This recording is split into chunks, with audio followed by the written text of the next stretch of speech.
founder, and a very visionary person. He created, it's really his vision that, with Bill Phipps, who created this organization called Faith in the Common Good, an interfaith organization which is now focused on environmental issues. And I find it very inspiring to be part of this organization. And Ted really has a vision. He's made this whole organization come into being, and even managed to get funding on a long-term basis. Well, it's sort of year to year, but it's going well enough that I think there will be funding. So I find that quite astounding and impressive in itself. And then we have Sylvia Carlson, who's flown all the way from Finland to be with us. She's doing her doctorate, and she's done her doctorate. She's all done that. She's now teaching. She's and she's the secretary for the IEF. And then we have Tahira Naylor, who now works at the Baha'i International Community in New York. She got scooped up from Ottawa. She used to be with us here, and we really miss her. But she was in the Ottawa Office of External Affairs, and she's been slowly, I've seen her progression on sustainable development. So it's very exciting to have her there at the BIC offices full-time on sustainable development. And here's the neat, cool thing about this panel. Both Tahira and Ted were married on the same day a few weeks ago, September 15th, not to each other. So we have some newlyweds here. So Ted, I'm going to turn it over to you now. Take that. Well, I really appreciate the opportunity to be here and to interact with you about these issues. I think after we heard the presentation this morning and yesterday, it's boiling up in us. How do we respond? How do we take this out into our communities? How do we work with our faith communities? And that's the challenge that we've been trying to work on at Faith in the Common Good, and it's the challenge that each of us need to respond. So I want to talk a bit about our work and about how we as faith communities can respond. Heather Eaton was naming the three kind of religious responses: the personal response, the social ethical response, and then a new kind of evolutionary ethic response that we're emerging into. And I think it is that kind of dialectic and challenging us at the different levels of personal, collective, and a new visionary emphasis for the future. But I want to start by involving you and asking you to think for a minute.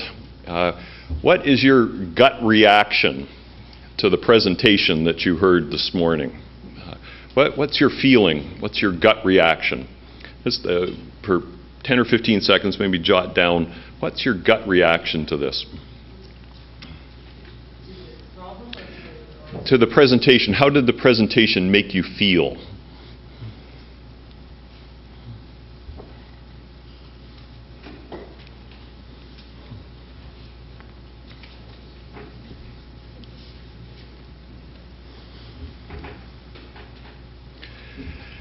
Some people want to just shout out one word. What's a feeling? Duh. Duh? Okay. I'm not sure what kind of feeling that is, but it's a response. Determined. Urgency. Woeful.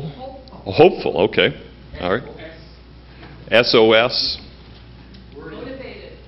Motivated. Worried. Audacious. Excited. Okay. Desperate.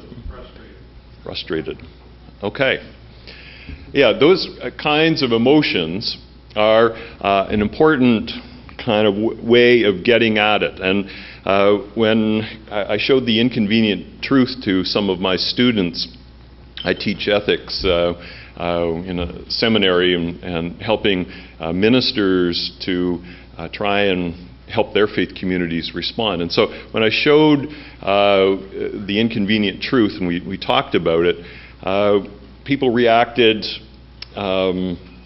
first kind of overwhelmed, by the factual presentation, and then they kind of moved into, bristled at it and kind of denied it.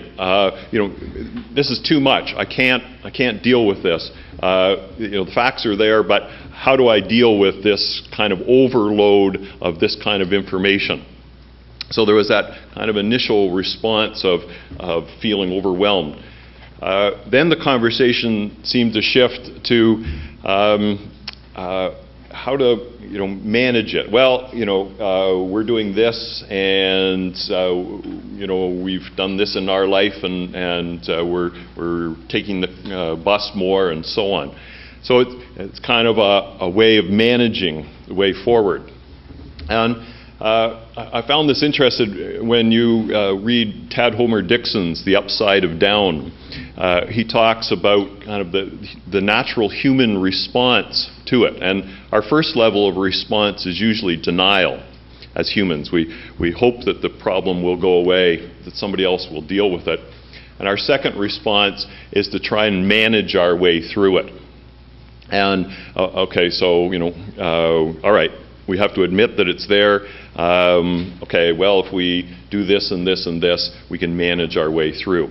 And his thesis is that the potential for responding to this, we can't manage our way through. It's a whole different kind of response that we need, and that the kind of potential crises and challenges there are going to hit us in profound ways, and we need to be able to respond creatively to it. So when I'm working with my students, I try to have them think about this in 4 different kinds of ways. And this is, some social scientists would say we need to triangulate the information. We use a quadrilateral. And so the first is experience. And so that's why I got you to name your gut reaction. Because often when we get into working in faith communities or groups, people's gut reactions pour out, and their anger, their frustration, and so on. So we need to get those out there and name them. That's our experience. The second level is the factual clarification and presenting the facts to us and debating the facts. So we saw this morning the presentation of the facts. We saw that the debates have gone on, and we've heard these for decades now, all the deniers and the response. So we want to be able to clarify that and make sure that's out there. The third is, for people of faith, is Scripture. What does that say to us, and how do we respond? And at Faith in the Common Good, and through Catherine's hard work, we developed the Green Rule poster that you're welcome to take with you, and if you want more copies, you can order them through the website. But in this, we've attempted to name how different faith communities have responded and how they've used the words of Scripture to inspire them.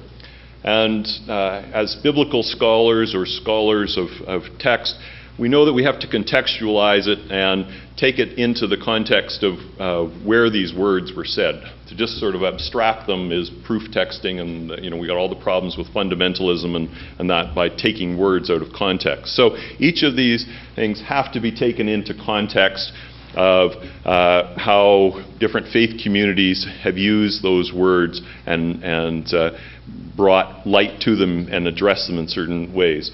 And there's a kind of a profound wisdom in our traditions about relationship with the earth that is both ancient wisdom and wisdom that can carry us forward. In many ways, the Aboriginal peoples, in their sense of awe and respect, in their sense of awe by creation and respectful relationship with the animals they kill, with the food they eat.